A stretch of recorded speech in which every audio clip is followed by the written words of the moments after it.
Alright everyone, welcome back. It's another rummage sale. Fall rummage sale. I think this place had a sale like a month ago and I missed it because of an auction, but I might be wrong. Anyways, we're here for a rummage sale. Should be a fun one. Let's see how it goes.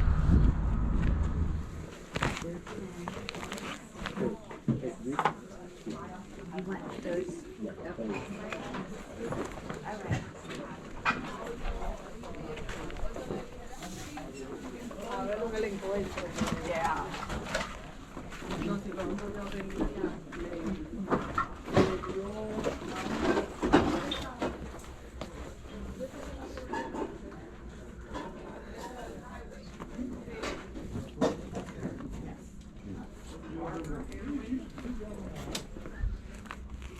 Does she read books at all?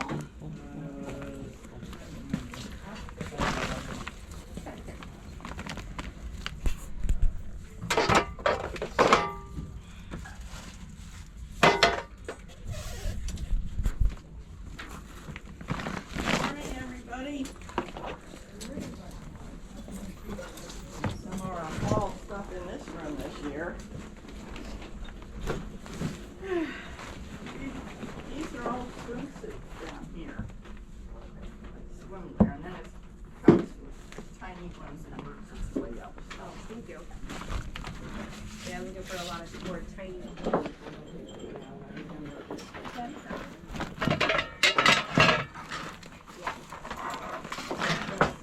Yeah.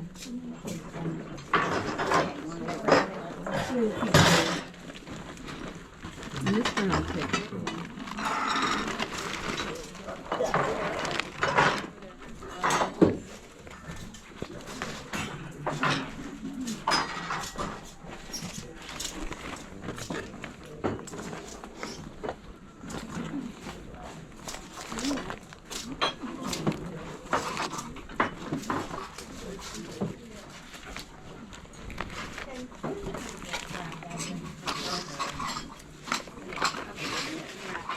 Go ahead. There. Oh, okay. Yeah.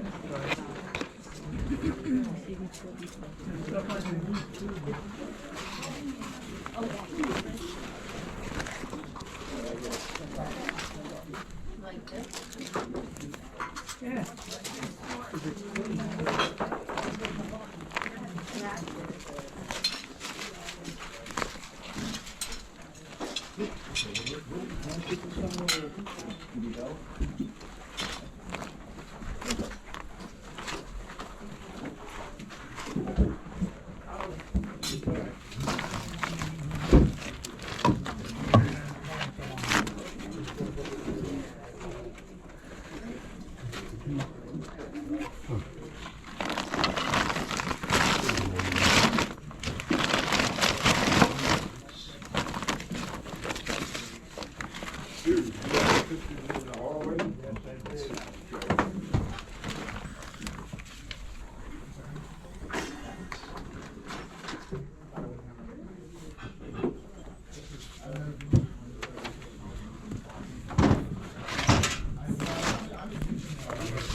Check in the room, man.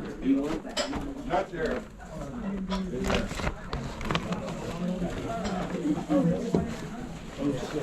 Okay. Another bag.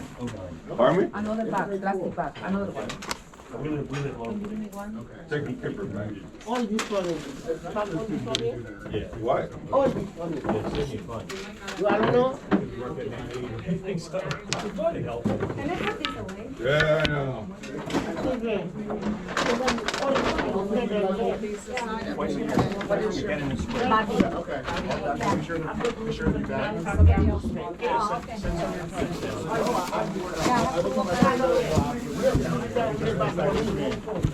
Thank you so much. I appreciate it.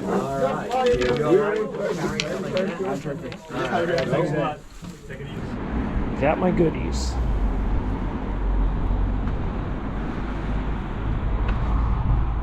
So I made it back home. I'm going to have to run to the scrapyard here in a second because I haven't been to the scrapyard in quite some time, and it's about time I go there. I might be going to an auction tomorrow. A little unsure about that, but I need to clean out that van. I also might be doing a flea market here in a couple days, so yeah. Season is really winding down, I would say that. Once we get into these rummage sale, and I know I missed 2 this past week when I was in Wyoming. 2 of my, probably the top 3, top 5 favorite rummage sales in the area as well.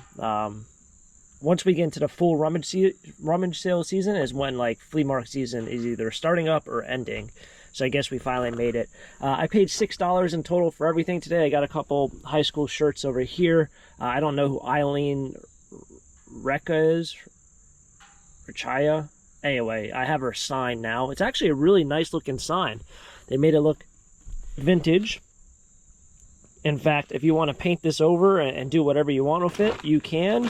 Other than that, if you just collect wood signs, which really aren't as popular as enamel signs, which I will say, there's a lot of knockoff signs on eBay right now.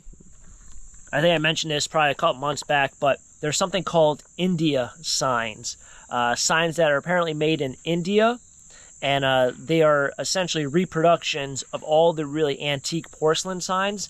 The knockoffs look so good, and it is just, I don't know how you get into that business, but everyone on eBay who are selling them get a crazy amount of money for them.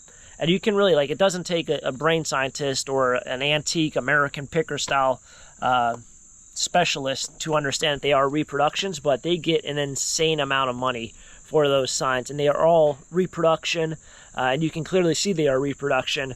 But if you ever want to look up like antique sign on eBay, go from highest to lowest, you'll see a lot that fall from like 1,000 to 200, and a lot of them you can punch in the name into the search field and you'll see there's been like 50 listed in the last 6 months.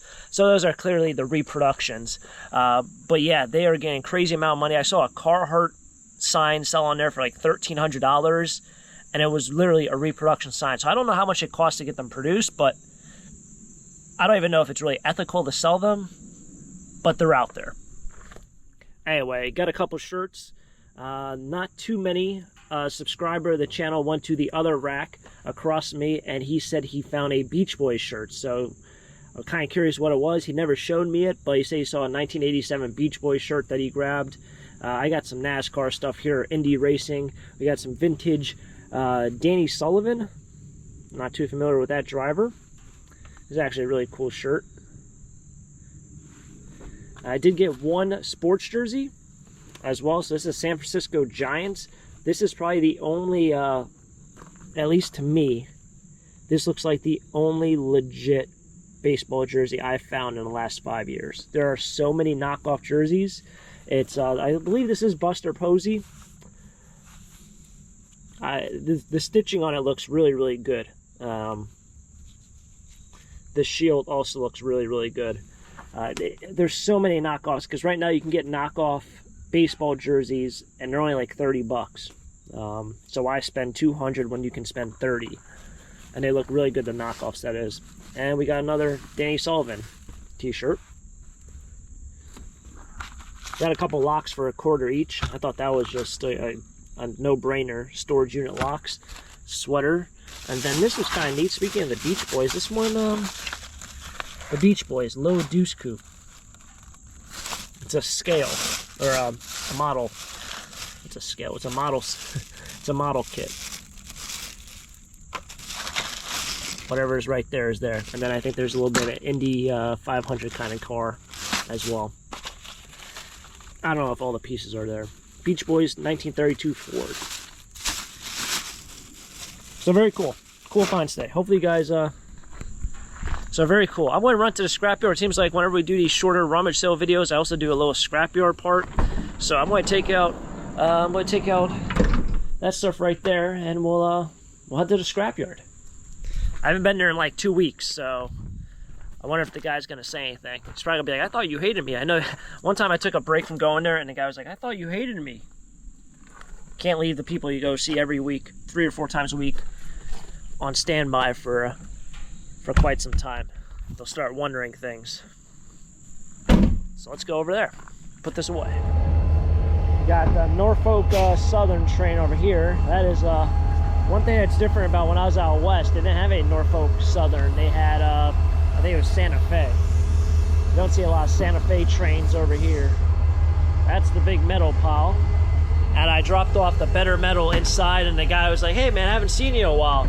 So we talked a little. He said the farthest west he's been is Denver, which isn't too far from Wyoming, I guess, or Cody, Wyoming, or Yellowstone. But we're back in the groove of things. Got to drop off this metal. Dropped off a bunch of lead wheel weights, as they call it. It's dirty lead. Not a whole lot of metal, so price must be down, I guess. All right, so that's gonna wrap it up here. The wheel weights, the dirty lead, was only 8 pounds. They're paying 6 cents per pound, so that was only 48 cents. It's kind of amazing. Like, I separate that. I keep the wheel weights to the side because I like to kind of separate my metals a little bit more. That way it kind of gets recycled in the right place rather than throw it onto the light iron pile. But literally, I make 1 penny more per pound. And I had a pile up inside my garage for just, you know, a couple pieces, but I always looked at it, I was like, I don't know if I'd ever get enough dirty lead to bring it in. I think moving forward, I'll probably just throw it into a bucket for the light iron because it was just kind of a nuisance for the past month and a half, 2 months even, to make another penny per pound. It's not a lot. If you think about 100 pounds, which would be pretty hard to get to, would only give me $1 more. But yeah, it was a fun day. Hopefully rummage sales keep up. Hopefully you find a couple more here in the fall season. Like I said, I don't know if I'll be going to an auction tomorrow, but the van is empty now. And yeah, on to the next treasure hunt, on to the next adventure. Don't know what I'll get into next time, but it'll certainly be a fun one. And hopefully you guys enjoyed this video. Thanks for coming along to the rummage sale. Thanks for coming along to the scrapyard. Catch you guys next time. You guys enjoyed the video, hit the like button. Subscribe down below for more treasure hunts. And I'll catch you guys next time. Next adventure, who knows what we'll get into, be something fun. Until next time, have a great day. Keep living a dream. Peace.